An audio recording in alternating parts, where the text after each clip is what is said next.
Le jeune Yuri a été tabassé vendredi 15 janvier par une dizaine de personnes dans le quartier Beaugrenelle.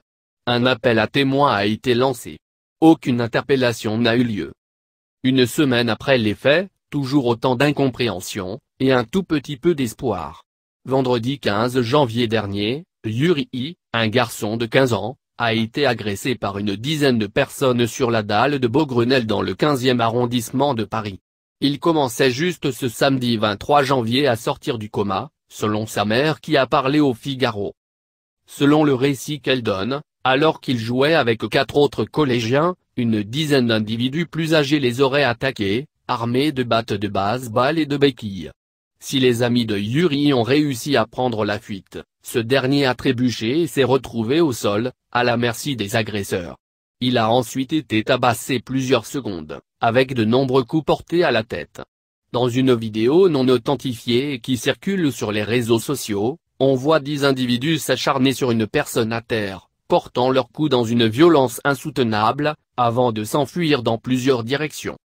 Au Figaro, Natalia, sa mère, donne d'abord des nouvelles de Yuri.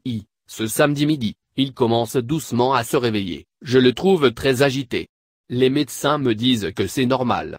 Il est toujours intubé et n'a pas encore parlé, détaille-t-elle. Les médecins procèdent à un réveil programmé après une semaine de coma, et une opération longue de 6 heures. Le premier certificat médical faisait état d'un traumatisme crânien avec plusieurs fractures graves, un hématome entre le cerveau et le crâne, et une contusion cérébrale, ainsi qu'un nez, un doigt fracturé et plusieurs ecchymoses. Il commence à être relativement optimiste, note Natalia. Dieu nous aide aussi malgré tout. Je remercie le ciel pour tous les soignants de Necker, poursuit-elle, louant l'équipe médicale qui s'occupe de son fils aîné, qui a 2 petites sœurs. Il nous explique tout très patiemment, avec eux nous avons aussi de l'espoir, ajoute celle qui passe désormais ses journées dans la chambre d'hôpital, gérant son entreprise de conciergerie depuis son ordinateur portable. Reste, en plus d'aider Yuri, à comprendre ce qui lui est arrivé.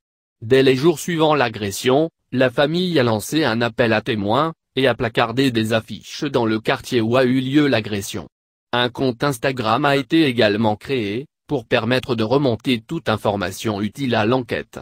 Les policiers du 3e district de police judiciaire, DPJ, ont été saisis de l'enquête, ouverte par le parquet de Paris.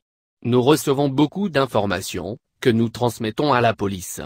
Mais il nous faut beaucoup de détails supplémentaires, note Natalia. J'ai parlé avec d'autres habitants du quartier, ils m'ont confirmé que des bandes très agressives viennent souvent à cet endroit, poursuit la mère de famille. Selon plusieurs sources, des jeunes venus de Vanves dans les Hauts-de-Seine occupent régulièrement la dalle de Beaugrenelle, sans qu'on connaisse pour l'instant les éventuels liens avec l'affaire actuelle. Yuri n'avait aucun problème lié à d'éventuelles rivalités et, selon son établissement scolaire cité par plusieurs médias, un bon élève dont l'agression a choqué et surpris. Il est très cultivé, bon élève, il était impensable que tout cela puisse lui arriver, abonde Natalia. Nous parlons beaucoup ensemble, moi de mon travail, lui de son quotidien à l'école. Il n'a jamais abordé de problème de conflit avec moi, poursuit-elle. Un seul souvenir troublant remonte pourtant, le mercredi avant son agression, il a reçu un coup de fil de quelques secondes dans la soirée. Nous étions étonnés et lui avons demandé qui l'appelait si tard, il nous a répondu que ce n'était rien, détaille-t-elle.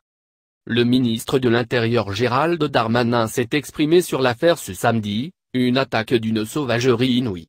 Soutien au jeune garçon et à sa famille. L'enquête doit permettre de faire toute la lumière sur les faits et d'interpeller les auteurs de cet acte immonde, a-t-il déclaré sur Twitter. Cela fait plus d'une semaine maintenant. Les auteurs se baladent toujours, il faut les arrêter maintenant. Je veux qu'aucune maman ne subisse ce que je subis, conclut sa mère. La famille de l'adolescent a reçu le soutien de plusieurs élus et habitants du 15e arrondissement. Le maire LR Philippe Goujon a promis de s'occuper de la sécurité de l'endroit où Yuri a été agressé. L'ambassade d'Ukraine, pays d'origine de la famille, s'est aussi adressée au procureur de la République, selon la maire. Sur les réseaux sociaux, de nombreux commentaires circulent, souhaitant un prompt rétablissement à Yuri, mais exprimant également la colère devant le niveau d'insécurité qu'illustre l'agression de l'adolescent. Le footballeur Antoine Griezmann a évoqué des images insoutenables. Force à toi Yuri et bon rétablissement a-t-il souhaité au jeune garçon. Sur Twitter, plusieurs élus ont exprimé leur ras-le-bol face à ce type d'agression. Après avoir vu des images de vidéosurveillance atroces, je pense ce soir fort à Yuri, massacré par plus de 10 lâches dans le 15e arrondissement de Paris alors qu'il sortait de son collège. Pourquoi cette sauvagerie? C'est ainsi demandé le député LREM de l'Indre François Jolivet.